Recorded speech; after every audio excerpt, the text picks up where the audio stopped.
माता, आपने ही मधु और केटअप को उत्पन्न किया। तो माता, जब उनका अंत ही होना था तो आपने उन्हें जीवन दिया ही क्यों?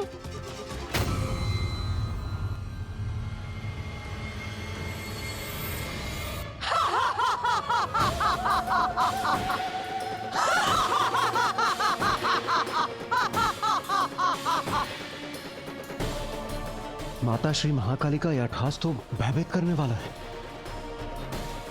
तेरे इस प्रश्न का तो एक ही उत्तर है रे। मैं जो भी करती हूँ उसका एक बड़ा कारण होता है। मधु और केटअप का अंत इसीलिए होना था क्योंकि उनके अंत से एक नवीन आरंभ होना था। नवीन आरंभ? कैसा नवीन आरंभ?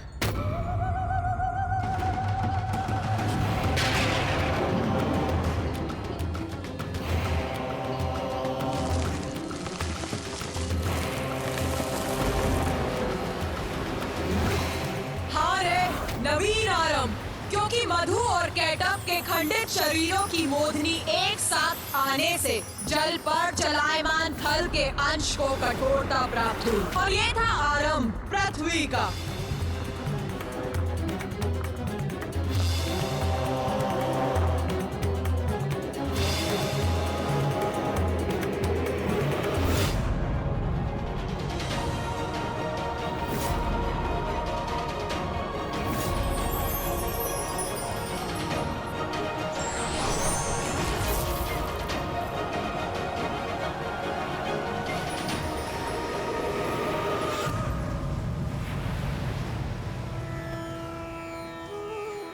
प्रणाम। आपका कोटि कोटि धन्यवाद नारायण। आपके ही कारण मधु और केटअप के शरीर के मेदिनी से मेरी सतह कठोर हुई है। अब इस पे सृष्टि संभव हो सकेगी। देवी पृथ्वी, धन्यवाद मेरा नहीं, देवी महाकाली का कीजिए, जिनकी लीला से मधु और केटअप उत्पन्न हुए और मैंने उनका अंत किया। मैं तो मात्र उनकी लीला में सहायक था। सृष्टि का पुनः निर्माण उन्हीं की लीला का परिणाम है।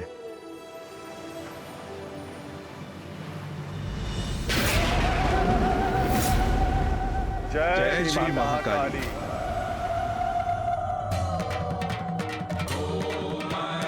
हम कृतार्थ हुए माता, आपकी अद्भुत लीला की और आपकी लीला के परिणाम स्वरूप सृष्टि के पुनर्निर्माण की कथा सुनकर।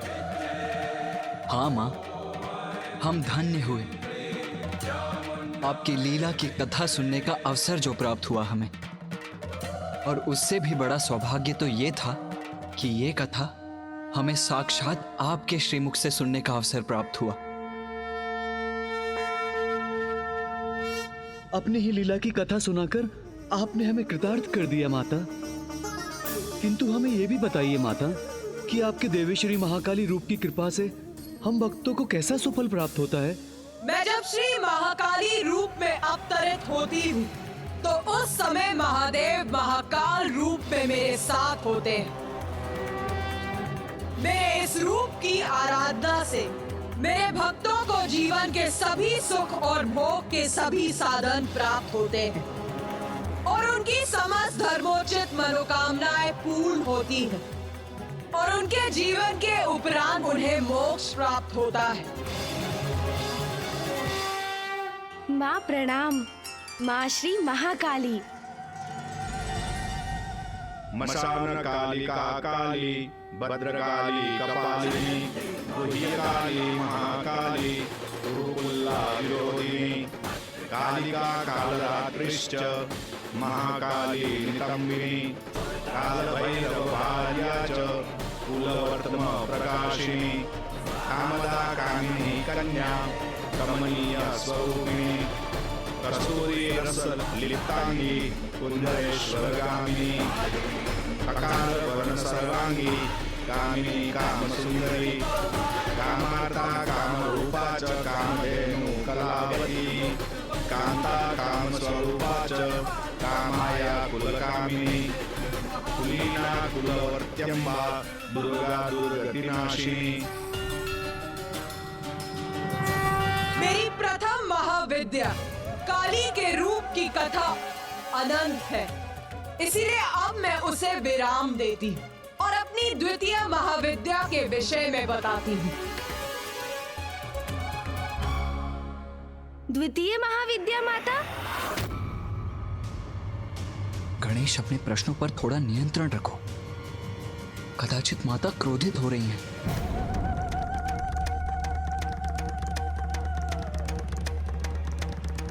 माता श्री महाकाली का प्रचंड क्रोध जागृत हुआ तो कदाचित हम सभी उसमें भस्म हो जाएंगे। एक और प्रश्न पूछना चाहता है रे? तो पूछ, किंतु तुझसे यही अपेक्षा भी है, क्योंकि जब तक तू मेरा रहस्य जान नहीं जाता, तेरी जिज्ञासा कहाँ शांत होगी रे? पूछ, तेरे मन में क्या प्रश्न है? माता, आप तो अंतर्यामी हैं, सर्वज्ञाता है, तो मेरा प्रश्न भी आपसे छिपा कहाँ है माता? ज्ञात है मुझे, तेरा प्रश्न मुझे अवश्य ज्ञात है, किंतु यहाँ उपस्थित और किसी को नहीं, इसीलिए पूछ ले, पूछ। जो आज्ञा माता। माता, मैं ये समझने में असमर्थ हूँ कि जब संसार में श्री महाकाली का आविर्भाव हो चुका था और उनकी कृपा से पृथ्वी का निर्माण भी आरंभ हो चुका था, तो आपके द्वितीय महाविद्या रूप की आवश्यकता क्यों हुई? इसमें समझने का जो भी है, मैं पूर्व में ही कह चुकी हूँ गणेश। महादेव के साथ मिलकर संसार के निर्माण, पालन और संहार का कार्य है मेरा, और अपने इन सभी कार्यों के संपादन के लिए मैं अपने 10 महाविद्या रूप प्रकट करती हूँ। मैंने अपने महाकाली रूप में मधु और कैटब के शरीर से पृथ्वी के कठोर धरातल का निर्माण करवाया, किंतु उससे सृष्टि का सृजन पूर्ण नहीं हुआ था, क्योंकि जल और थल तो अब थे, किंतु और कुछ नहीं था, इसीलिए सृष्टि अभी भी अपूर्ण थी।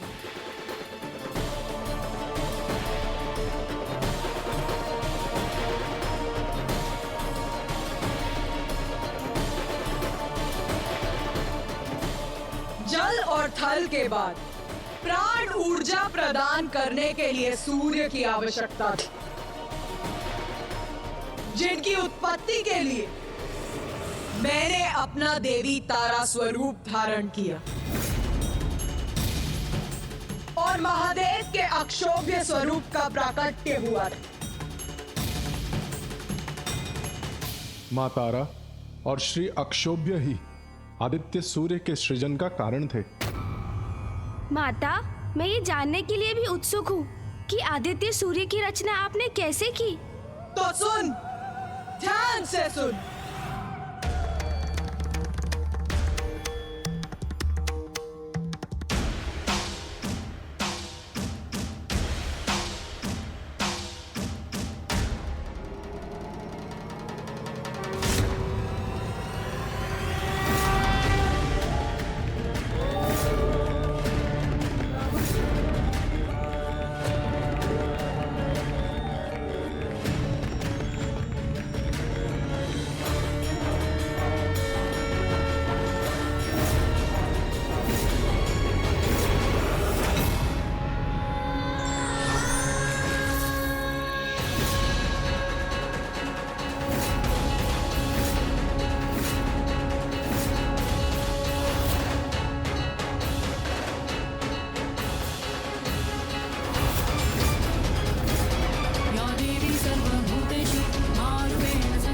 आदित्य सूर्य के बिना पृथ्वी हिमाच्छादित थल पिंड मात्र थी, जिस पर जीवन संभव नहीं था। इसीलिए देवी तारा का उद्भव हुआ, जिनसे आदित्य सूर्य को उत्पन्न होकर पृथ्वी पर ऊष्मता और प्रकाश का संचार करना था। वो देवी तारा मेरी द्वितीय महाविद्या, सर्वथा असाधारण स्वरूप है मेरा।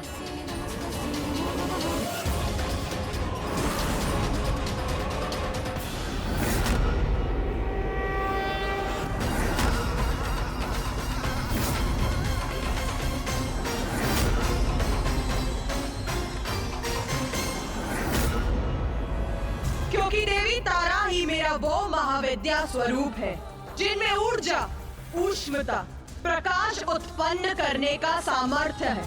और जब उस ऊर्जा का संयोग प्रभु अक्षोभ्य की ऊर्जा से हुआ, तो वो संयुक्त ऊर्जा आदित्य सूर्य के अस्तित्व का आधार बनी।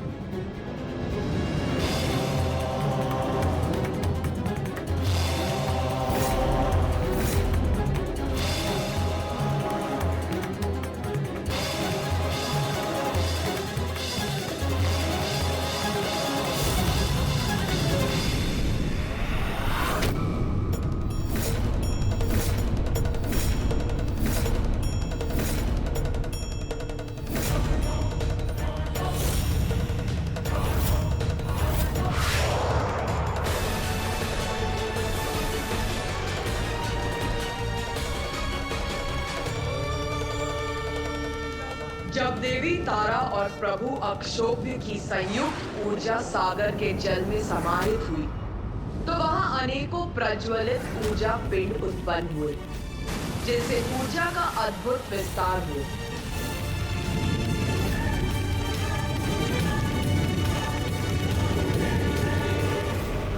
फिर देवी तारा ने अपनी श्वास वायु से एक प्रचंड वायु प्रवाह उत्पन्न किया, जिसके टकराव से उन ऊर्जा पिंडों की संख्या में और वृद्धि के साथ उनका जुड़ाव आरंभ हुआ। और तब जल के भीतर निरंतर बढ़ती ऊर्जा के केंद्र आदित्य सूर्य का आकार दिखाई देने लगा।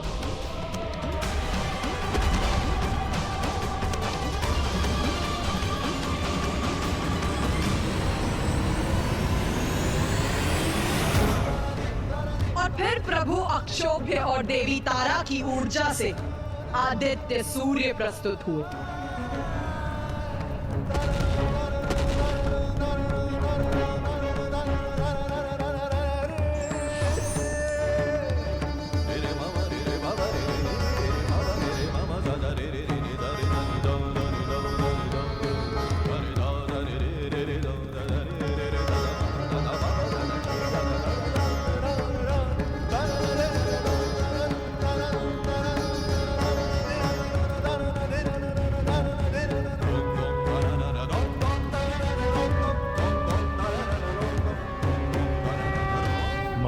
प्रभु अक्षोभ्य, आपसे जीवन पाकर मैं कृतार्थ हुआ।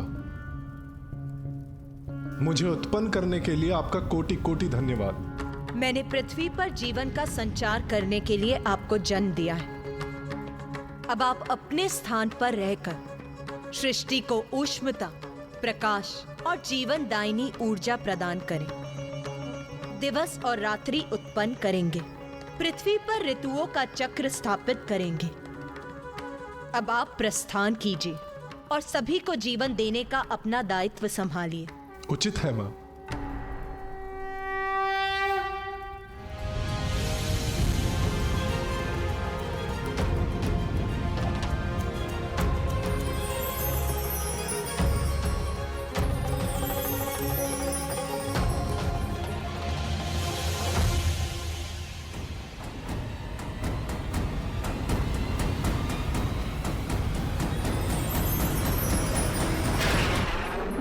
सूर्य देव से ही संसार में प्राण शक्ति उत्पन्न हुई, जिससे प्राणियों का जीवन आरंभ हुआ, और ये सभी आपकी ही लीला से संभव हो सका है माँ। उत्तम, अति उत्तम। ये प्रथम बार है गणेश जब तूने प्रश्न नहीं पूछा, स्वयं उत्तर दिया है रे। किंतु माँ, मेरे प्रश्न अभी समाप्त नहीं हुए। ज्ञात है मुझे, ज्ञात है।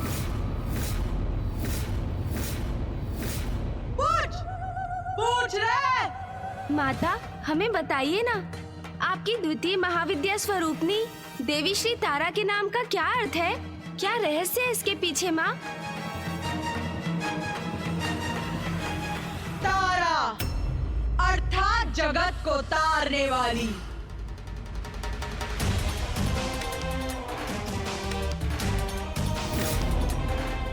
मुझे अपने उस रूप में तारा इसीलिए कहा जाता है क्योंकि मैंने अपने उसी रूप में सूर्य को उत्पन्न कर जगत को तारने का कार्य किया था, और आज भी मैं देवी कुष्मांडा के रूप में सूर्य के केंद्र में रहती हूँ। उनकी अधिष्ठात्री हूँ। ऐसा क्यों माता? आदित्य सूर्य को उत्पन्न करने और उन्हें उनका दायित्व समझाने के बाद आपको उनके केंद्र में स्थित रहने की क्या आवश्यकता है? आदित्य सूर्य को उत्पन्न करने और उन्हें उनका दायित्व समझाने के बाद आपको उनके केंद्र में स्थित रहने की क्या आवश्यकता है? क्योंकि सूर्य की शक्ति का स्रोत मैं ही हूँ रे। मेरे बिना उनकी ऊर्जा, उनका प्रकाश मंद पड़, शांत पड़ जाता है।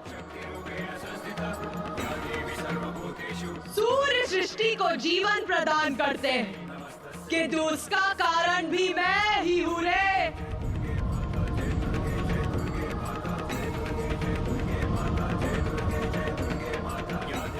मेरी ही शक्ति उन्हें इसमें समर्थ बनाती है और अपने कुष्मांडा रूप में मैं यही करती हूँ रे। माता, आपने हमें अपने इस नाम का अर्थ तो बता दिया, किंतु अब ये भी बताइए कि बस! मैं जानती हूँ तू क्या पूछना चाहता है रे। यही ना कि महादेव को अक्षोभ्य क्यों कहा जाता है? हाँ माँ।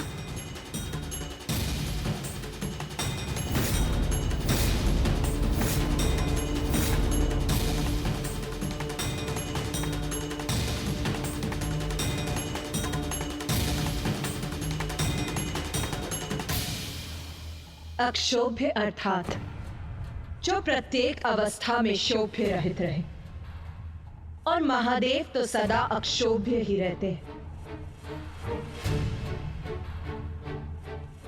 हलाहल विष का पान करने के बाद भी व्यथित नहीं हुए वो, सदा शांत रहते हैं वो। और ऐसा इसीलिए संभव हुआ क्योंकि कष्टों को तारने वाली देवी तारा के रूप में मैं उनके साथ रहती हूँ। मैं समझ गया माँ। आप जिनके निकट रहती हैं, उनको कोई क्षोभ नहीं होता, वो सदा अक्षोभ्य रहते हैं। तो माँ, क्या इसी कारण सूर्यदेव भी प्रशांत बने रहते हैं? तब स्वयं समझ गया तू। वास्तव में तू बुद्धि का देवता है रे। उचित कहा तूने। सूर्य सबको जीवन प्रदान करने के लिए सदा तपते रहते हैं और स्थिर भी रहते हैं, और अपनी स्थिरता से सबको प्राण शक्ति भी प्रदान करते हैं। माता, मेरी भी एक जिज्ञासा शांत करने की कृपा कीजिए।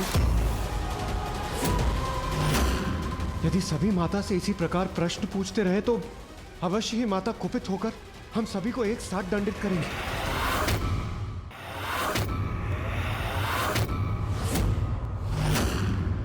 पूछ, तू भी पूछ। क्या है तेरी जिज्ञासा रे? माता, देवी तारा के रूप में आपकी पूजा से हम भक्तों को कौन से सुफल प्राप्त होते हैं, और माँ तारा के रूप में हमें दर्शन भी प्रदान करें माँ। मातर्तिल सरस्वती प्रणमतां सौभाग्य संपत्प्रदे प्रत्यालीड पदस्थिते सवयदि स्मेराननां बारुदे फुल्लेन्दीवरलोचने त्रिनयने कर्त्रो कपालोत्पले खड्गञ्चा ददति त्वमेव शरणम्। मेरी पूजा करने वाले भक्तों के शत्रुओं का नाश होता है, उन्हें अद्भुत वाक शक्ति का वरदान प्राप्त होता है, और मेरे इस रूप के भक्तों को भी देवी काली के भक्तों के समान भौतिक सुख भोग के साथ साथ मोक्ष की भी प्राप्ति होती है। माता, ये तो मेरा सौभाग्य है कि आपने अपनी कथा सुनाकर और अपने भव्य और दिव्य दर्शन देकर मुझे कृतार्थ कर दिया माता। मातर्तिल सरस्वती प्रणमतां सौभाग्य संपत्प्रदे प्रत्यालीड पदस्थिते सवयदि स्मेराननां बारुदे फुल्लेन्दीवरलोचने त्रिनयने कर्त्रो कपालोत्पले खड्गञ्चाददति त्वमेव शरणं त्वामीश्वरीमाश्रये। तारा च तारिणी देवी नागमुण्डविभूषिता ललजिह्वा नीलवर्गा ब्रह्मरूपधरा तथा नागाञ्चितकटी देवी नीलाम्बरधराधरा। नाम नामाष्टकमिदं स्तोत्रं यः पठति शृणुयादपि तस्य सर्वार्थसिद्धिः स्यात्। सत्यं सत्यं महेश्वरी।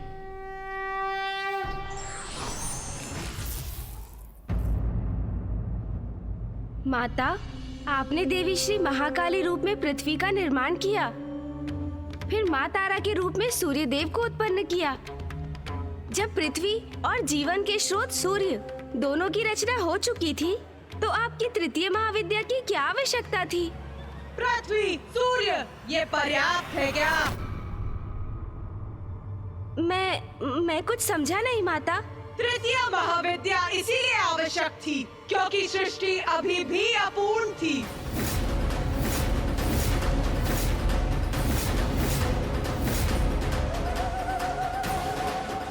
माँ की तो प्रत्येक महाविद्या बहुत ही अद्भुत है।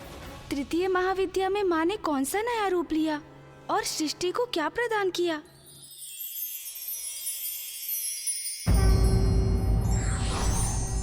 पूर्ण को अपूर्ण बनाने का दायित्व भी ईश्वर पर ही होता है, इसलिए बार बार उन्हें विभिन्न रूप में आना